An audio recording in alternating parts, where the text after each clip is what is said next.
ચાર નવરાત્રિઓ છે, એમાંની આ જે ચૈત્રી નવરાત્રિ છે એ કાલચક્રની નવરાત્રિ કહેવાય છે. કેવી? કાલચક્ર, નેગેટિવ ઉર્જા.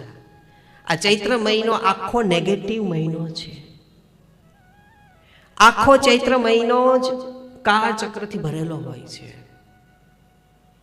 તેથી આપણા ઋષિ મુનિઓ બહુ મોટા વિજ્ઞાન ધરાવતા કે એ દિવસે માણસ પૂજા પાઠ કરે અને કોઈ ધ્યાન ધારણા કરે, ઉપાસના કરે તો એનો જીવ ઠેકાણે કાળની ગતિમાંથી બચી જાય. એટલે નવરાત્રિ આપી છે.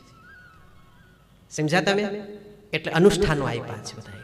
કાળચક્ર હું બે શક્તિને જરૂરથી માનું છું અને બે શક્તિને હું મારી નરી આંખે હું જોઈ પણ શકું છું, યોગની દ્રષ્ટિથી, યોગની એક સામર્થ્ય શક્તિથી.